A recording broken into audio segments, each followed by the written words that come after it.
Dear listeners, I have so much to tell you, and I often don't know where to start. It seems the world doesn't want to admit that sometimes we make mistakes and that sometimes the wrong person gets punished for something they didn't do. Not all of us have been personally affected, but many of us have been impacted by this reality. And I feel like it's my responsibility to share these stories with you and to tell you what I've learned about wrongful convictions. Before we jump into today's conversation, I want to take a moment to set the stage. Conviction integrity units were created to do something that, until recently, seemed almost unthinkable inside a prosecutor's office: to re examine past convictions with the possibility that a mistake was made and then correcting it when one was identified. But 2 decades after the first CIU was founded in Dallas, the landscape is complicated. Some offices have embraced the model, others have adopted it in name only, and many still resist it altogether. Today, we'll talk about that complexity: what's working, what's performative, and what the future of CIUs might look like, both in the US and potentially beyond. And with that, I'm thrilled to welcome back James Hammond and Mike Ware from the Dallas Conviction Integrity Unit. Today, we're continuing our conversation around the work of the CIU. Last time, we talked about how the unit came to be and what their work looks like on the ground. And today, I'd like to take a step back and look at the bigger picture. What do conviction integrity units look like today, which is almost 20 years after the first one was established? And, what's working, what's not, and how far have we really come? So, welcome back, James and Mike. Thank you. Having established the first CIU in the US 20 years ago, I think you have a really unique vantage point to discuss the evolution of this department. And I'm hoping you can also help us understand not only how far CIUs have come, but also what challenges remain and what it will take to see them flourish and prosper across jurisdictions. Well, Terry and I were there, and of course, being the first assistant, our success was totally tied to her. And she was, of course, as the person who invented the concept and started it, it was critical that she be in a position of power and to endorse our efforts, because the person in that position is certainly in a position to shut our efforts down or to mitigate our efforts in some way or to steer our efforts in directions that maybe protect people who don't need to be protected, Sure. such as old people, some of the old people in the office that actually created the wrongful convictions to begin with. So her integrity and support for our efforts was essential for our success. But I mean, we got tremendous publicity because number one, it was an unusual story. And number two, every story, I mean, the story of a conviction integrity unit in Dallas County was, itself sort of a man bites dog I bet. I bet. story. And, um, and then to follow that with the tremendous spectacular results we were getting, such as with Patrick Waller and many others just as spectacular, and the humanness behind those stories. Yes. These were real people who had families and could have had lives and in many cases, got out and made successes of themselves even after years of wrongful incarceration. Richard Miles comes to mind, was, I think our first non-DNA exoneration, who started, got out and started his own nonprofit, Miles of Freedom, and has been tremendously successful and is a Incredible. tremendous individual. And to understand these are the kinds of people who are being framed, basically, Yes. Yes. for whatever reason, in many cases because of their race. And it certainly back then, and maybe it's not that different now, it was very easy to frame a black man in Dallas County. The police could say whatever they wanted to about a black man, and people are going to believe it, Yeah, regardless of there's what the abject lie. ongoing, Yeah, long-lasting myth of the criminal black man, right. right? And that is something that is unfortunately believed wholeheartedly and pursued a lot of the times. Not that it's right, but it Right. just seems to be a sad reality. Not to demean it, but it made Craig a rock star, Sure. and for good reason. And other district attorneys across the state and across the nation also wanted to be rock stars. And maybe some of them, maybe a large percentage of them, really were moved by the prospect that they could do real justice and be a rock star. Yeah. And Double win. and so they caught on. You would see Los Angeles DA's office started conviction integrity unit, and Brooklyn DA's office conviction integrity unit, and they sprung up all over Texas and all over the nation, and they're all very different, you know. Really? Yes.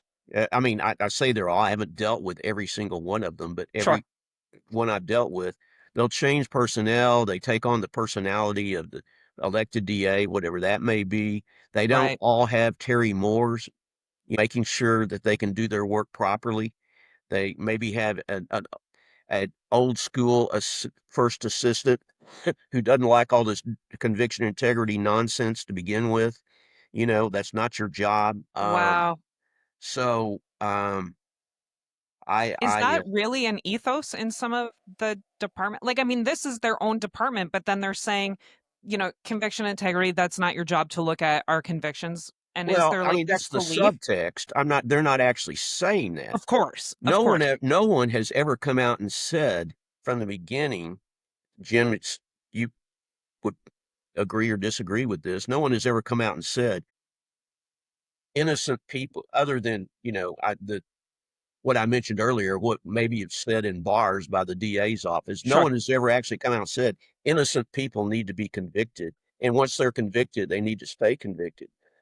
No one actually could articulate an argument against the work we were doing, but that didn't mean they didn't like it. They Right. still didn't like it, and so that sort of attitude prevails to this day. I don't know And what do you think. there were comments also that when we started, some of the comments from that I heard was that, well, they may not have done that, but they probably did something they didn't get held accountable for. So it kind of evens out.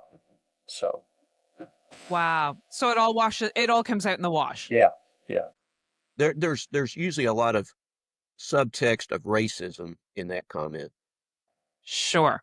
Yeah. Yeah. And again, I mean, it just goes back to the myth of the criminalized black man. There were times, honestly, when we were looking at these cases, and it occurred to me in the Patrick Waller case that if a black man committed the crime, a black man had to pay for it. It didn't have to be the same black man, but Oh, wow. We saw no evidence of why Patrick Waller even became a suspect. Why was his picture even put in a photo lineup? Yeah. why was Yeah. there even an opportunity to misidentify him? There was no reason to believe he was involved in the crime to begin with. None. Even going back and looking and digging for a reason, we couldn't find any. Wow. So, and that, like, then you just get a whole kind of confluence of errors building off each other, like starting with this wrong assumption that he should have been identified or placed for identification in the first place. And so I guess this speaks to some of the challenges that you face in your work. Like, I mean, it's not all smooth sailing, I'm guessing. Not at all. So from either end, either from the conviction integrity unit end, or from, of course, now I'm the executive director of the Innocence Project of Texas, but Right. definitely not from this end. And what are some of the challenges you face? Like, what are some of the biggest challenges you face moving forward? I don't know. What do you think, Jim? I think you still have some issues about when police are investigating a case that they use sometimes it's a heuristic approach. I always like the approach that Mike initiated or that Terry initiated was that, uh, as in the past, they weren't going to try to preserve the conviction or necessarily exonerate anybody. They're going to go into the investigation disinterested and just see where the evidence leads us. Right. Which And seems like how the investigation should have been done in the first place. exactly. You get And into elements of tunnel vision. In some cases, I even saw elements of noble cause corruption. The ends justify the means. yes, yes. And I mean, and do you find that that persists today? Are you still seeing that in cases today? Oh, yes, absolutely. There's a judge on the Texas Court of Criminal Appeals, who will remain nameless, but in his dissenting opinions, I mean, we've had success with some conviction integrity units, getting exonerations, agreed exonerations that should, or at least agreed relief that very well should. And in each case, our client was absolutely innocent, absolutely did not do it. Crime was Right. absolutely committed by someone else. Now, sometimes it's easier to meet other burdens to get relief because the burden for to prove actual innocence in Texas is by clear and convincing new evidence. And Okay. so sometimes you have you do have clear and convincing new evidence, but reasonable minds can differ whether it's clear and convincing or just by a preponderance. And so, you end up maybe getting relief on a Brady violation that everybody agrees on. Right. And I don't know if you're familiar with the Brady. Yep. Yeah. So, for listeners in Canada, that's a stench comb violation, like a disclosure violation. Right, right. And so this particular judge just evidently can't. Let me just say, I have a lot of respect for this judge, but he cannot stand when the state agrees with the defense for Oh, relief. He says he consistently writes, the truth is arrived through the adversary system, and the state needs to put up a fight every time. And of course, to its logical conclusion, I guess you could say that the state needs to try to convict innocent people because it's through the adversary system that you arrive at the truth. That the state should never dismiss cases once it becomes clear that someone is innocent. Uh, um, and so that is one thing we're facing, even when we get a reasonable and cooperative conviction integrity unit. Now, what happens sometimes is an experience we had in Harris County, which is Houston. okay. Um, and let me just put it this way: through DNA testing and through the CODIS database, we proved not only that our client was innocent, but we identified the actual perpetrator. Now, there were 6 eyewitnesses to this murder, which happened in front of a bar in Houston on a Friday night Okay. in a parking lot. I won't even go into all the details, but there were 6 eyewitnesses. Nobody knew either the murdered person or the murdering person, but they had general descriptions of the murdering person, the Okay. perpetrator. Single perpetrator, beat and stabbed this other individual to death in front of a crowd of people, walked off into the night. The next day, our client was parking his car in that parking lot where the murder took place. Some bar employee says that kind of looks like the guy who committed that murder last night. Oh no. Um, and they're the same sex. They were both male. They're the same race, both African American. Other than that, there's not a lot. I mean, they're not far different in age. They're not far different in height, but facial characteristics, they're very different in other ways. So he got the license plate number, reported to police. The police connected my client to that car, and they decided they had their person. And they put his photo in a photo Oh, spread and got all 6 eyewitnesses to pick out his photo over the next couple of days. Arrested my guy out of the blue. His name's Lydell Grant. And Lydell said, I thought they were punking me when they said they were arresting me for murder. He sure. said, I had no idea what they were talking about. And um, he got convicted. All 6 came to court and testified. There's no doubt in my mind that's the guy who did it. He had a very solid alibi. That witness, very solid person, came to court. So I was with him all night that he did not murder anybody. But he's convicted. Down the line, me and my students were able to get DNA testing on the victim's fingernail scraping. Oh, Foreign male DNA in there, not the victim's, not Lydell's, put into CODIS, identifies the actual perpetrator, who turns out is this guy who it has a violent history, who'd been arrested at that very same spot before for a crap deal, and who fled to Atlanta, Georgia the next day after the murder on a bus. We're working with the district attorney's office CIU unit. You would think that they would get excited about that, get their teeth into Yes. that. They got very belligerent towards us after that. It's like, wow, you're going to make us look bad. You're going to make the police look bad. And they started going around talking to everybody Lydell was ever in prison with, trying to get them to say he had confessed to them. Oh my And no one gosh. would do it. No one would. One Of guy course. did say Lydell confessed to him, but then it turns out they were never even in the same unit together. So, so Good. then they found the actual perpetrator in jail in Atlanta. And this cold case unit went out and interviewed him, and he fully confessed to it on tape within a couple of hours. He said the little bitch disrespected me, talking about the victim. Oh my gosh. And so then they sort of reluctantly agreed to relief. And we sent it up to the Court of Criminal Appeals, and the Court of Criminal Appeals sent it back and said, you need to go interview all 6 of these witnesses and see if they will recant. And it's like, what? But We're in the middle of a pandemic, number one, and this is 10 years later, number two. We're a small nonprofit. You want us to go all over the country. and You're you've not going got to believe DNA. if we come. Yeah, yeah. I thought DNA trumped eyewitness testimony. Yeah.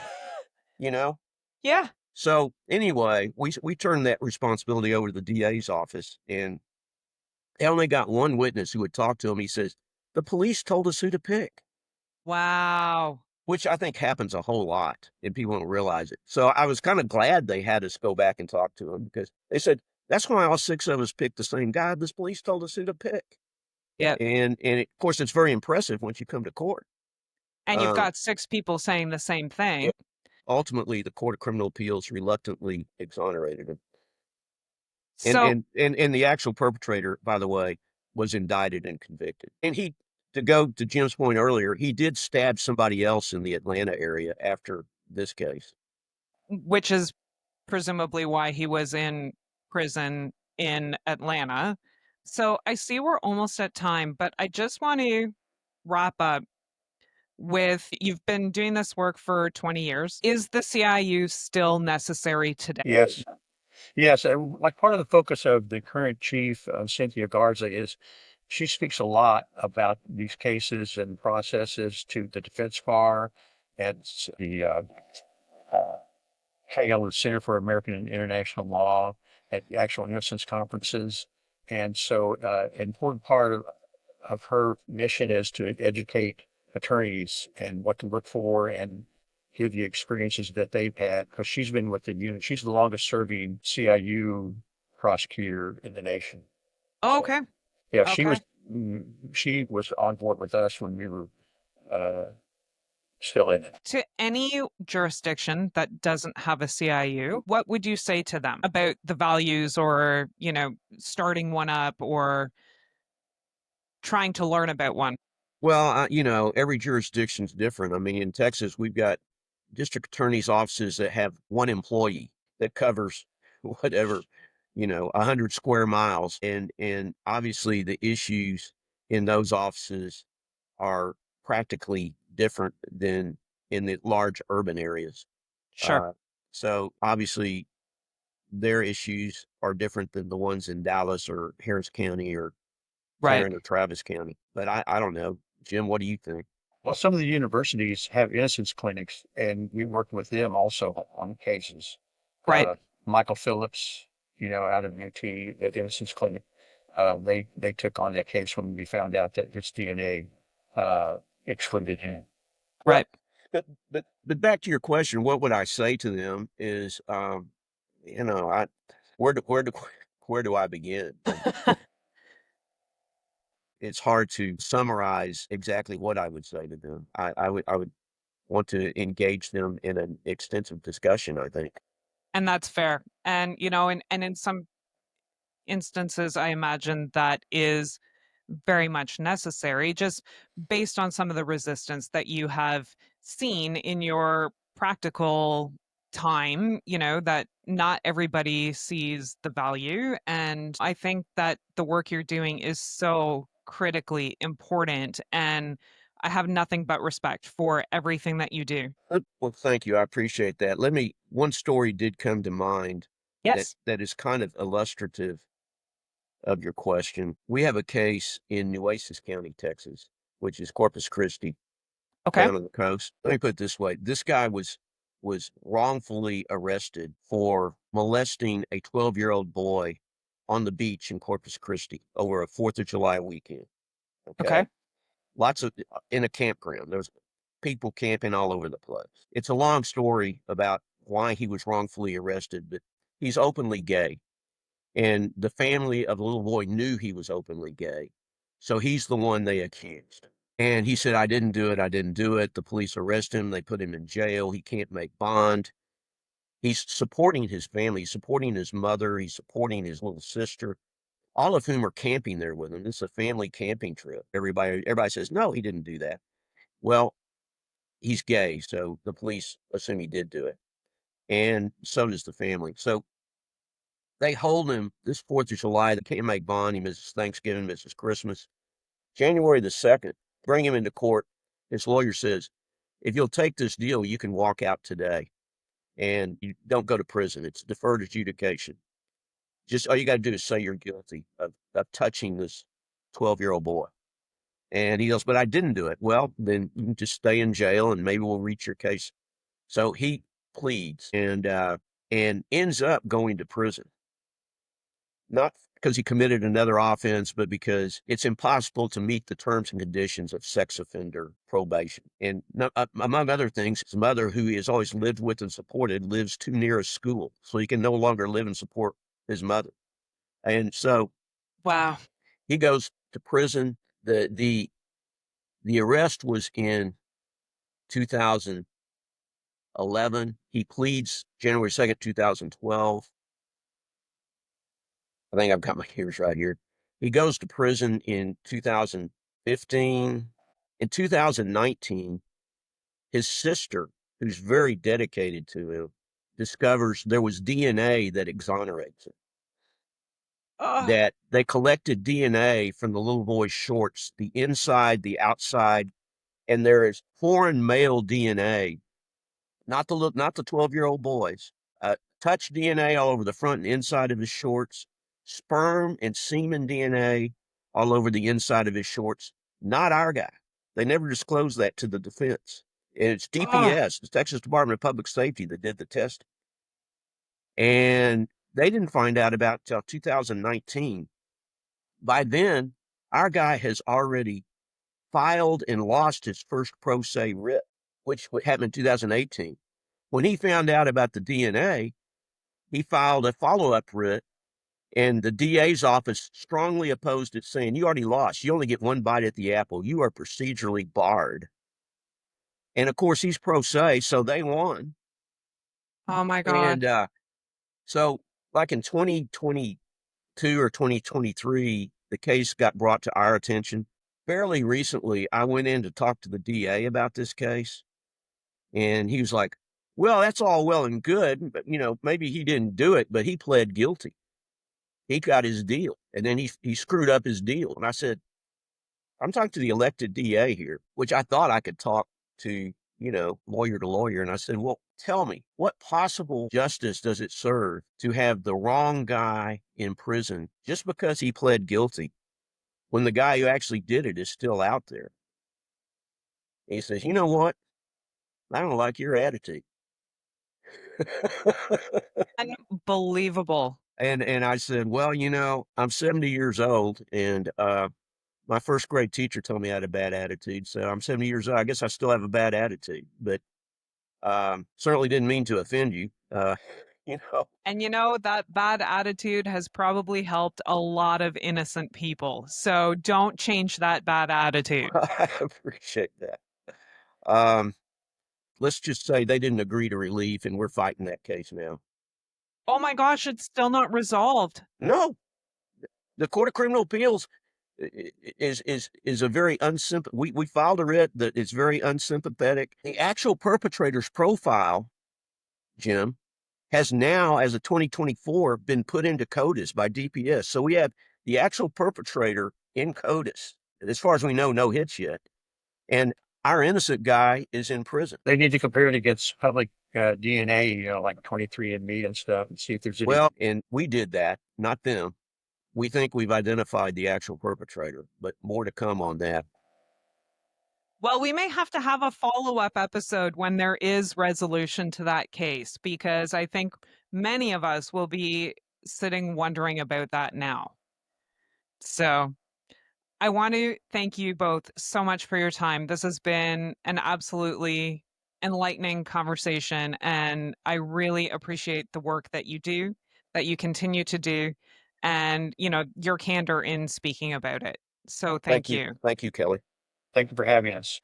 What we heard today speaks to both the promise and the limitations of conviction integrity units. And it reminds us that the existence of a CIU isn't enough on its own. These units have to be more than just window dressing.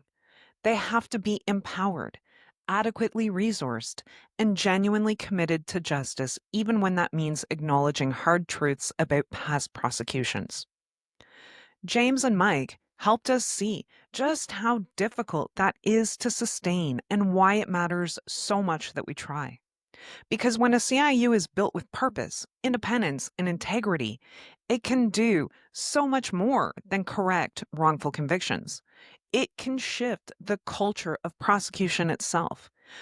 But as we heard today, that kind of integrity is often the exception, not the rule. For those of us in places like Canada, where no such units currently exist, Mike and James's experience offers both a blueprint and a challenge. If we truly want to build a system that values truth over finality, we have to be willing to look inward, acknowledge error, and then act on it, not just once, but systemically. And while today's letter may have piqued your interest, this is only part of the story. There's still so much more to tell. The effects of wrongful convictions are far-reaching. They touch us all. I'll write to you again soon as I continue my conversations with those whose lives have been impacted by a wrongful conviction. But until then, I remain wrongfully yours. And if today's episode resonated with you, please consider sharing it with others, liking and following the podcast on your favorite platforms so you don't miss what comes next. And as always, thank you for listening to Wrongfully Yours, where we believe that telling these stories is the first step towards preventing the next injustice. And until next time, stay curious, stay hopeful, and keep fighting for justice. If you have something that you want to talk about with me, or even if you want to just send me some words of encouragement, you can drop me a line at wrongfullyyourspodcast@gmail.com. You can also check out my website, kellylozon.ca, for more information about me and the kinds of things that I do.